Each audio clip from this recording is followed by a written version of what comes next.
नमस्कार साथियों, स्वागत है आप सभी का आपकी अपनी पाठशाला पर। मैं हूं अंकित अवस्थी। आप है मेरे साथ में देश के अंदर घटी एक ऐसी दुर्भाग्यपूर्ण घटना पर चर्चा करने के लिए जिसकी जिम्मेदारी कोई भी लेते हुए दिखाई नहीं पड़ता। देश के अंदर एक महाआयोजन चल रहा है जिसका समस्त भारतीयों को, चाहे वो देश में है चाहे विदेश में है, उन्हें गर्व है। देश कुछ ऐसा ऐतिहासिक करने जा रहा है कि वो अपनी 1/3 आबादी को 1.5 महीने से भी कम वक्त के भीतर एक स्थान पर एकत्रित करके संगम के अंदर डुबकी लगा रहा है। नाम उसका महाकुंभ है।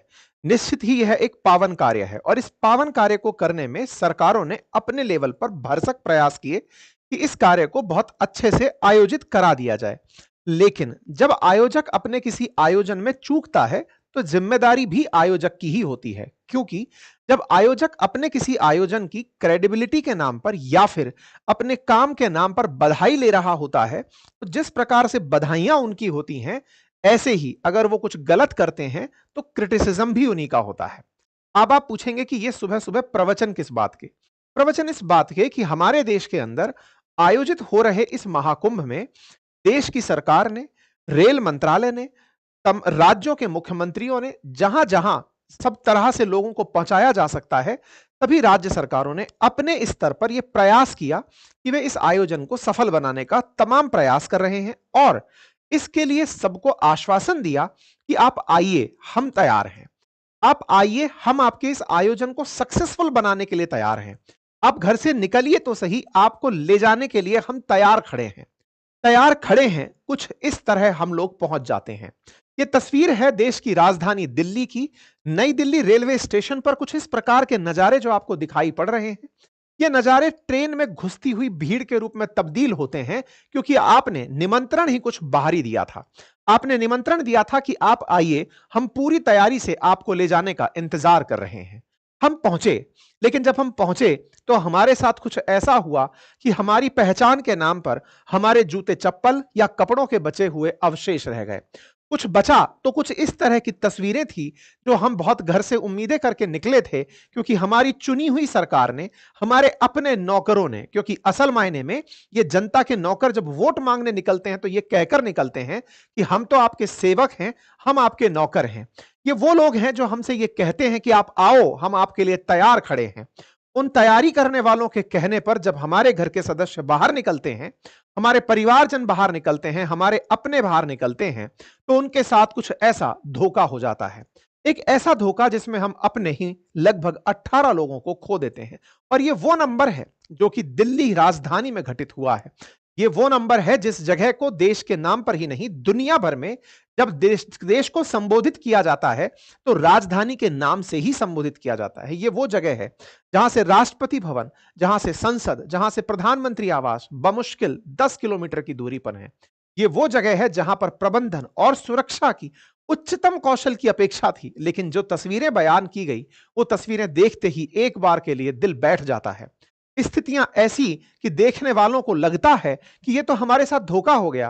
कहा गया था कि हम पूरी तैयारी करके बैठे हैं, आप लोग पहुंच जाते हैं, लेकिन पता चलता है कि वहां केवल काउंटर चल रहे हैं जो 1 घंटे में 1500 टिकट बेचने पर विचार कर रहे हैं। अगर घंटे के हिसाब से 1500 टिकट बेचे जा रहे हैं तो एक ट्रेन की उच्चतम क्या कैपेसिटी होगी जो इतने सारे लोगों को ले जा करके कुंभ के अंदर स्नान करा पाएगी। ये कोई भी गलत लोग नहीं थे, इनमें से किसी को भी ये धोखा नहीं था कि उनके साथ कुछ ऐसा चीट हो जाएगा, क्योंकि हमें गाजे बाजे के साथ, हर तरह के प्रचार तंत्र के साथ, हर तरह के बड़े इन्फ्लुएंसर के साथ, हर तरह के राजनेता, अभिनेता सभी के साथ बार बार यही कहलवाया गया कि आप आइए, हमने आपके लिए पूरी व्यवस्थाएं की हैं। हां, बिल्कुल की हैं। अगर आप बहुत सक्षम व्यक्ति हैं, आप देश के, आप राज्य के, आप शहर के कोई नामचीन पहचान वाले व्यक्ति हैं, तो आपके लिए ऐसी व्यवस्था है कि आपके प्रोटोकॉल में भी गाड़ियां होंगी, घाट भी वीआईपी होंगे, आपके लिए रास्तों को रोक दिया जाएगा। लेकिन आप देश के वो आम नागरिक हैं जिन्होंने वोट देकर के अपने लिए जनता की सरकार चुनी है, वो कहीं ना कहीं उस जिम्मेदारी से बचते और भागते जब दिखाई देते हैं तो कुछ इस तरह की घटनाएं आपके सामने निकलकर आती हैं जिसके अंदर लगभग 18 लोगों की मौत हो जाती है। और यह घटना केवल देश के लिए ही नहीं, पूरे विदेश के लिए चर्चा का विषय है। देश के लोग दुनिया के बाहर बैठ करके अपनी इज्जत को लेकर के बड़े ही शर्मसार हैं कि हमारे देश ने एक तरफ एक ऐसा आयोजन किया, जिस आयोजन के नाम पर हम दुनिया को कह रहे थे कि देखो, हमने एक ऐसा आयोजन किया जिसकी वजह से ना कोई बीमारी फैली, ना कोई हुड़दंग पनपा, ना किसी तरह की कोई कियोस क्रिएट हुआ। और वहीं दूसरी ओर हम जब बताते हैं कि हम भीड़ को मैनेज नहीं कर पाए, तो फिर लोग हंसते हैं कि आपके तो ये 144 साल बाद आया था ना, और आप लोगों ने तो इस तरह के स्टैंपिड रेलवे स्टेशन पर देखे ही हैं। अगर आपने देखे हैं तो फिर तैयारियां क्यों नहीं की थी? ये तो वही वाली बात हुई कि एग्जाम के नाम पर आपने खूब गाजे बाजे बजाए कि हम एग्जाम के अंदर इस बार फोड़ देंगे, मेरिट में आएंगे, इस बार हम सबको दिखा देंगे कि हम क्या करने जा रहे हैं। लेकिन जब आप एग्जाम देने पहुंचते हैं तब कहते हैं कि अरे, ये कहां से सवाल पूछ लिया, इसके लिए तो हम तैयार ही नहीं थे।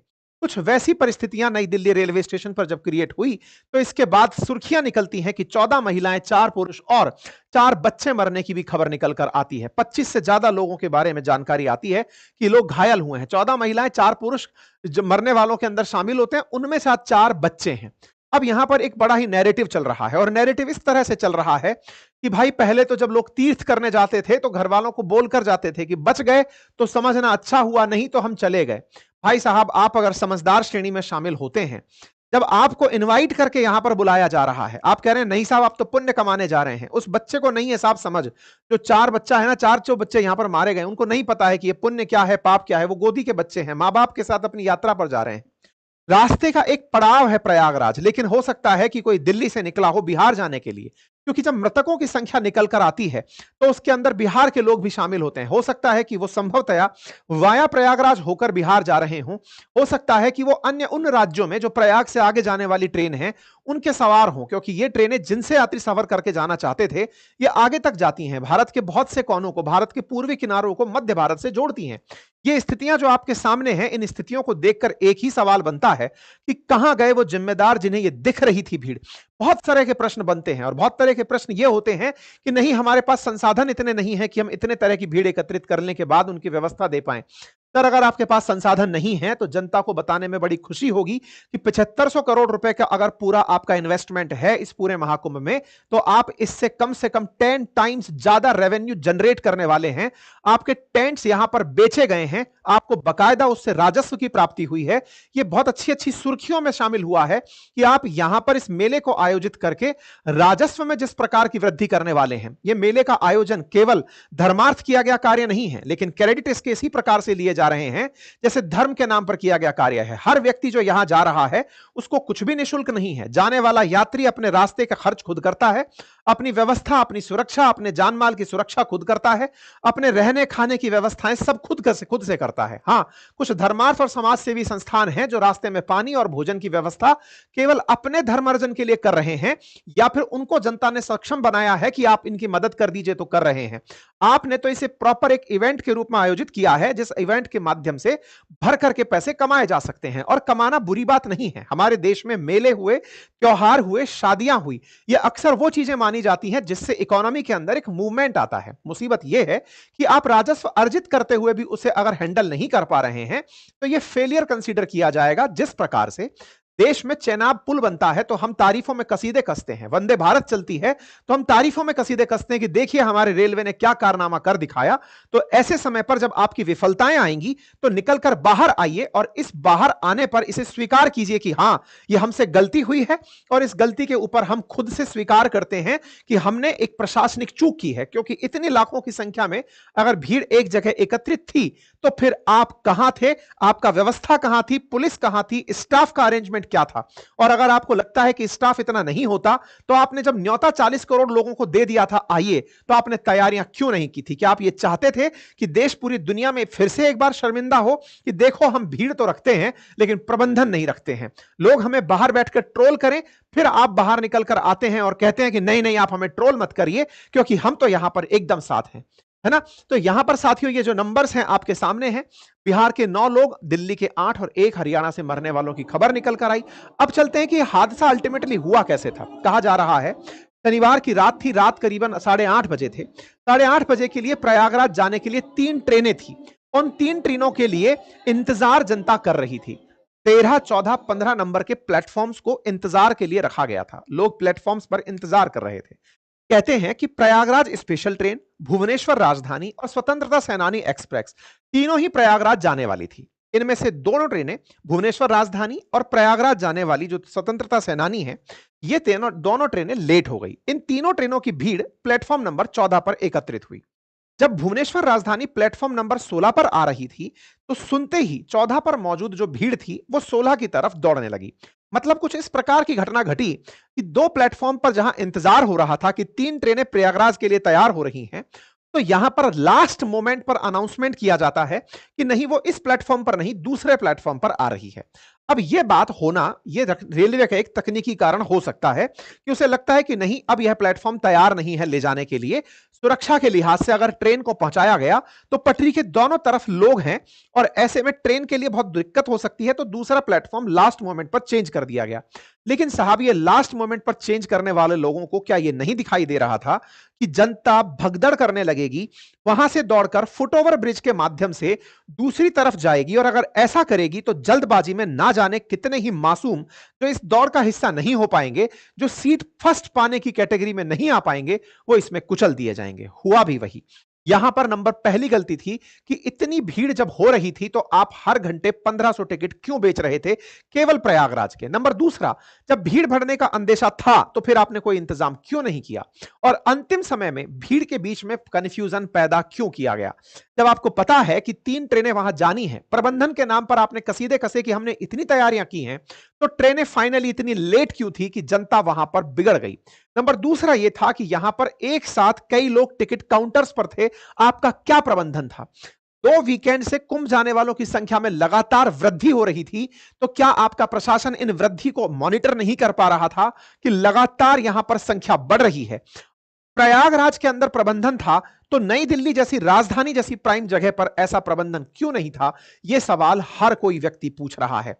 जानकार बता रहे हैं मीडिया के सामने आकर के कि लोग वहां पर पुलिस की तरफ से यह कहते हुए सुन रहे थे कि अगर जान बचानी है तो लौट जाओ। कंफर्म टिकट वाले लोग भी डिब्बे में नहीं घुस पा रहे हैं, ट्रेनें कैंसिल हो रही हैं, भीड़ बढ़ रही है। कई ऐसे लोग हैं जिन्हें नहीं पता कि उनके अपने कहां हैं। और साथियों, ये वो नंबर्स होते हैं जिनके बारे में ऑथेंटिसिटी कोई क्लेम नहीं करता। फाइनली एक अस्पताल की तरफ से आउटलाइन आती है जिसको मान लिया जाता है, अस्पताल ने कहा इतने लोग मर गए। आप जानकर आश्चर्य करेंगे कि इतनी बड़ी भीड़ में कौन व्यक्ति मरा, कौन बचा, ये इस बात की जवाबदेही तय होने में देश का मजाक बन गया। कई लोग तो इसे शुरुआत में अफवाह बताने लगे। बड़े बड़े अधिकारियों के, बड़े बड़े जिम्मेदार लोगों ने इसे एक अफवाह करार दिया। अफवाह करार देने के बाद में फिर यह घटना आगे अपडेट होने लगी। अपडेट होने लगी तो फिर कहा गया कि हां, कुछ ऐसा कियोस क्रिएट हुआ है। मतलब मंत्री तक को यह स्वीकार करने में कि हां, यहां पर भगदड़ से इतने लोग मर गए हैं, उन्हें 4 घंटे लग गए। आप में से कुछ लोग कहेंगे कि साहब, मंत्री जी के पास इतना टाइम थोड़ी होता है कि वो आपके लिए ट्वीट करते रहें। तो आपको जानकारी के लिए बता दूं, इनमें से एक भी व्यक्ति, जैसे आप इस समय सोशल मीडिया पर देख रहे हैं, जो देश के अंदर किसी बड़े ही सम्मानित पद पर बैठा हुआ है, कोई अपना ट्वीट नहीं चलाता है। इनके अपने मंत्रालय होते हैं, इनके अपने हैंडलर्स होते हैं, इनके पूरे पूरे डेजिग्नेटेड अथॉरिटीज होते हैं, जिनकी पूरी जिम्मेदारी होती है कि वो समय समय पर लोगों को अपडेट कराएंगे। ऐसा नहीं है कि मंत्री जी काम में व्यस्त थे इसलिए भूल गए होंगे ट्वीट करना।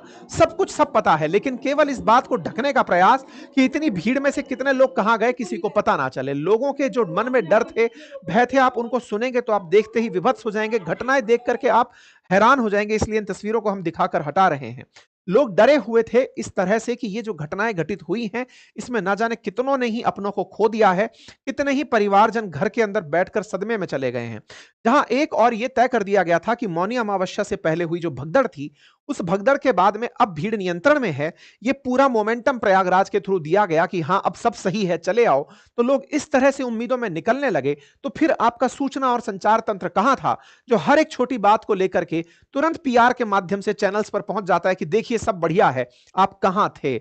ऐसे में सरकार के 3 बयान आप देखिए। केंद्रीय मंत्री कहते हैं कि कोई फेक न्यूज फैलाकर भगदड़ मचाई है तो हम उसकी जांच करेंगे। इसमें फेक न्यूज क्या है? प्लेटफॉर्म नंबर 14-15 पर आने वाली ट्रेन 16 पर चली गई है, ये फेक न्यूज है? या फिर मरने वालों की खबर फेक है? क्या फेक है यहां पे? नंबर दूसरी तरफ रेलवे कह रहा है कि फुट ओवर ब्रिज पर एक व्यक्ति फिसल गया था। मतलब एक व्यक्ति फिसल गया, ये तो बिल्कुल ऐसी आश्चर्यजनक और हास्यास्पद बात है कि एक व्यक्ति फिसला। मतलब आज तक इंसान फिसले ही नहीं कभी। एक व्यक्ति फिसलता है और उससे 18 लोग मर जाते हैं। क्या वो भीम का शिला थी? नहीं। लोग कह रहे हैं नहीं साहब, वो गिरा होगा तो और लोग गिरते चले गए। इसका मतलब इतनी ज्यादा जनता थी ना उस पुल के ऊपर, जो यहां पर पहुंची, फिसलने की नौबत थी ना, गिरते तो लोग हैं ही, लेकिन ऐसी परिस्थितियां कि कोई व्यक्ति कुचलते हुए चला जा रहा है। यह बात निश्चित ही हमें भी अंदर तक सोचने की आवश्यकता है कि लोग जो इस तरह के धार्मिक कार्यों के लिए जा रहे हैं, उनमें इतनी मानवीय संवेदना बचे कि अगर वो किसी व्यक्ति के ऊपर से निकल रहे हैं तो किसी जीव की हत्या करके वो किसी पुण्य के भागीदार नहीं बन सकते। अगर वो किसी व्यक्ति को कुचलकर, किसी व्यक्ति के हक को मारकर, किसी व्यक्ति को चोट पहुंचाकर अगर वो किसी धार्मिक यात्रा पर जा रहे हैं, तो ऐसा धर्म किसी काम का नहीं है।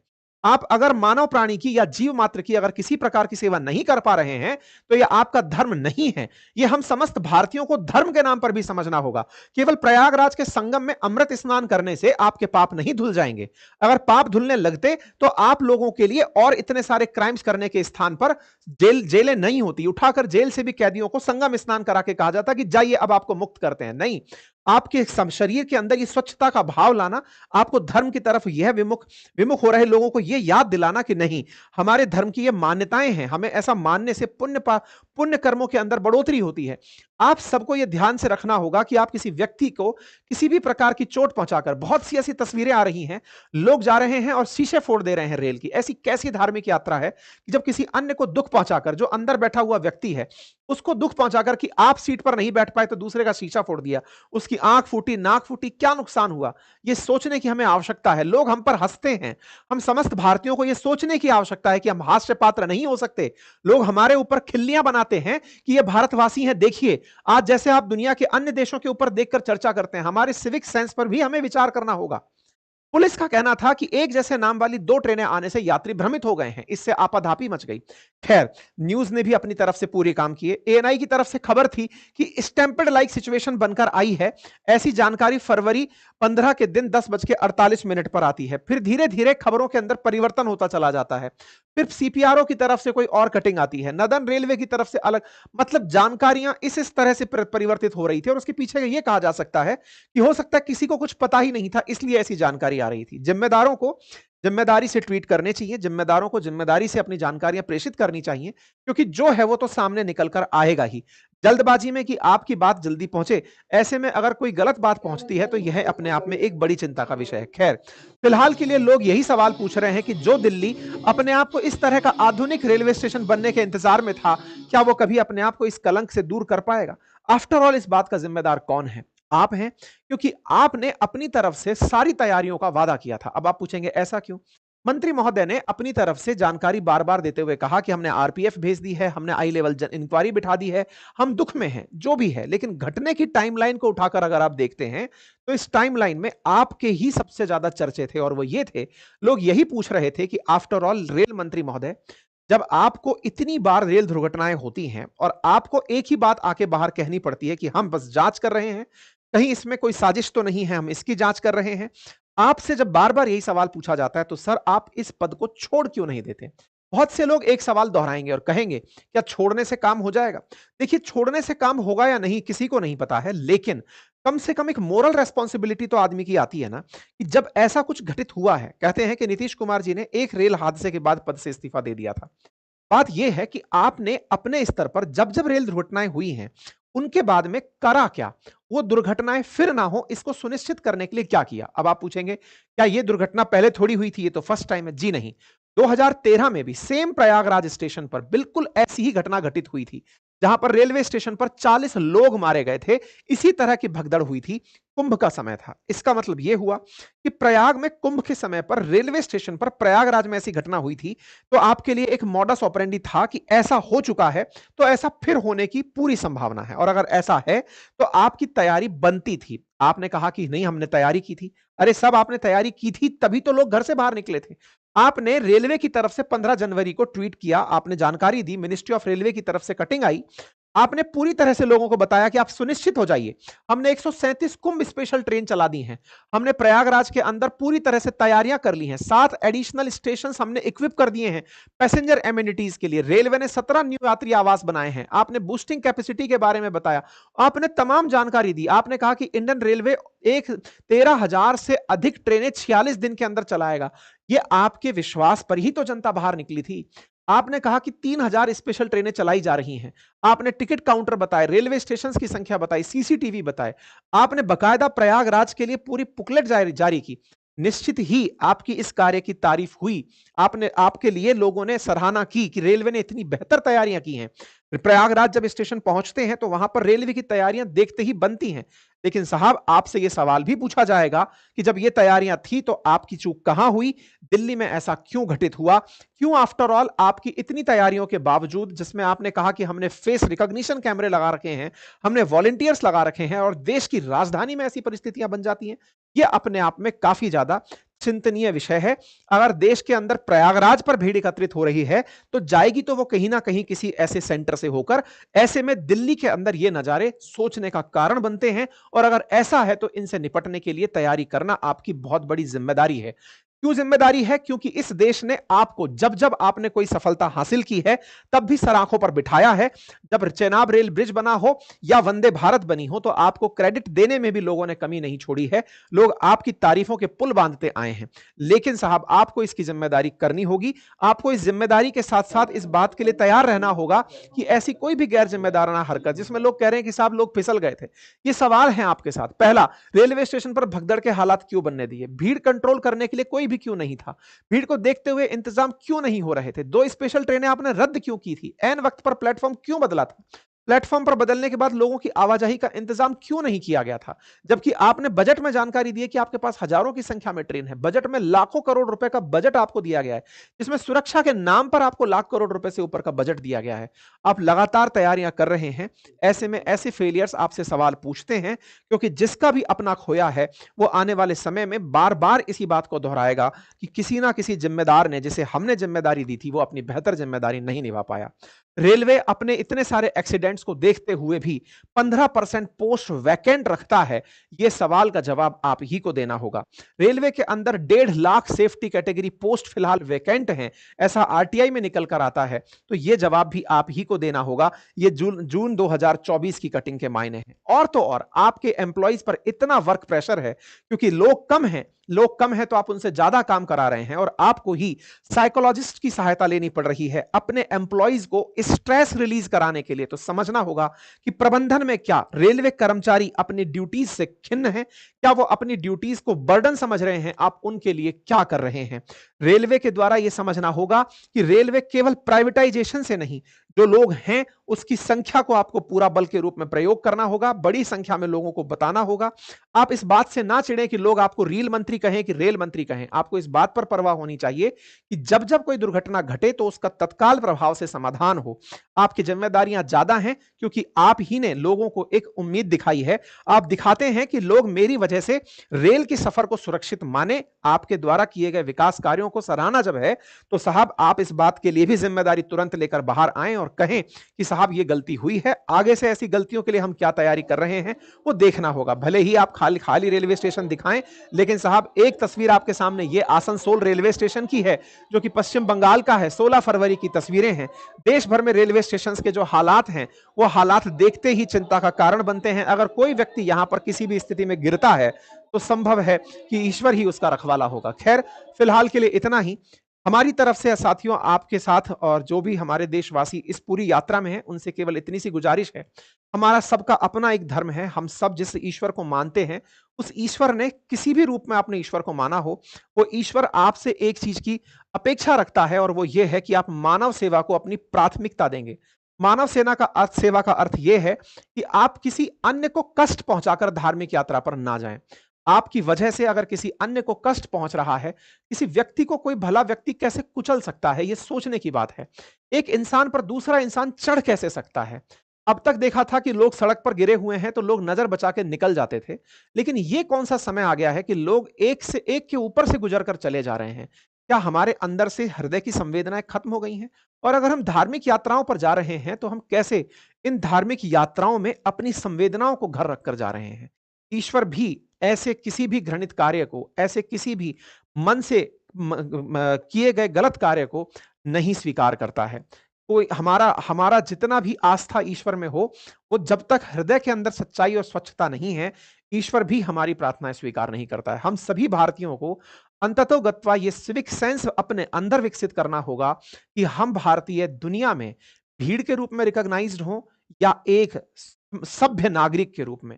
भारत के बाहर लोग हमको देखकर हंसें या ये विश्वास करें कि एक भारतीय अगर वहां खड़ा है तो इसमें समस्त नागरिक अधिकार होंगे। और ये केवल मेरी जिम्मेदारी नहीं है, इस समस्त जो हमारे इस समय के लिसनर्स हैं, हमारे परिवारजन जितने भी हैं, वो अपने छोटे भाई बहन को, माता पिता, अपने बच्चों को, सबको ये समझाएं कि बेटा धर्म असल में किसी असहाय की सहायता से शुरू होता है और फिर जहां तक आपकी यात्रा है वहां तक पहुंचता है। कृपया करके इस बात में आप अपनी बात की साझेदारी दें। जो भी आपको उचित लगे कृपया करके कमेंट बॉक्स में अपनी बात रखें। फिलहाल के लिए इतना ही। और हाँ, हम आपके साथ में कल का एक दिन सेलिब्रेट करना चाह रहे थे, लेकिन इस दिन की वजह से हम अपने किसी भी सेलिब्रेशन को नहीं कर पाए। हमारे लिए कल का दिन बहुत खास था। साथियों, हमने अपनी पाठशाला का कल दूसरा साल कंप्लीट किया। हमने बहुत से ऑफर्स रिलीज किए, लेकिन आप सोचिए कि मैं खुद मन से इतना आहत था कि मैं इस सेलिब्रेशन को करने के लिए आपके साथ हाजिर नहीं हो पाया। कल फाइनली शाम को जाकर के भगवान श्री कृष्ण के गिरिराज जी गोवर्धन पर्वत धाम में जाकर चरणों में बैठ गया, क्योंकि मन बड़ा उद्विग्न था। अंदर से आत्मिक शांति नहीं थी कि मैं इस सेलिब्रेशन को कैसे करूं। हमारे लिए दिन बहुत खास था। हमने तमाम ऑफर्स निकाले थे। हमने म्यूचुअल फंड्स पर ऑफर निकाले हुए थे, जिसमें हमने कहा था कि आप अंकित 50 कोड लगाएंगे तो बातें बाजार की पर आप हमारा कोर्स 999 में साल भर की वैलिडिटी के साथ पाएंगे। स्टॉक मार्केट का कोर्स हमने निकाला हुआ है 999 के अंदर। हमारे लिए कल का दिन बेहद खास था। लेकिन कल हमने कोई भी इवेंट नहीं किया, ना अंकित इंस्पायर इंडिया पे किया, ना बातें बाजार की पे किया, ना अपनी पाठशाला पे किया। क्यों? क्योंकि आप ही की तरह मैं भी एक इंसान हूं और मेरे भी संवेदनाएं हैं, और वो संवेदनाएं आहत होती हैं। मन में एक ऐसा दर्द सा होता है कि नहीं, मैं कैसे लोगों को यह बताऊं कि हमारी क्या प्लानिंग है। हमने कल सारे अपने कार्यक्रम पोस्टपोन कर दिए। अपनी पाठशाला के जो भी सेलिब्रेशन के तथ्य थे, हमने अपनी टीम मीटिंग कैंसिल कर दी और प्रयास किया कि कभी भविष्य में किसी और दिन इसको करेंगे। अंततोगत्वा आप ही मेरा परिवार हैं और आप ही की खुशी और आप ही के सुख दुख में साथ रहना ही हमारी प्राथमिकता है। लेकिन जितना संभव होता है हम अपनी तरफ से कार्य कर रहे हैं। बाकी जो सूचनाएं हैं आपको तक पहुंचनी चाहिए वो मैंने आपको बता दी। बातें बाजार की पे हमारी डिटेल कोर्सेज उपलब्ध हैं, आप जाकर देख सकते हैं। और हाँ, अपनी पाठशाला एप्लीकेशन पर भी आप एपीएस कूपन कोड लगा करके हमारा डिटेल कोर्स फिलहाल कुछ मतलब हफ्ते भर के लिए आप इन्हें इतने कम में एक्सेस कर सकते हैं। इकोनॉमी का कोर्स जो है वो केवल इस ऑफर प्राइस में अपनी पाठशाला के जन्मदिन की खुशी में हमने आपके लिए इस नॉमिनल कीमत पर रखा है। उम्मीद है कि हमारी तरफ से जो ये चीजें आपके साथ साझा की गई हैं आप इन्हें जरूर उपयोग में लेंगे। हमारे एप्लीकेशन बातें बाजार की और अपनी पाठशाला के लिंक कमेंट बॉक्स में पिन है। फिलहाल के लिए इतना ही। बहुत बहुत धन्यवाद।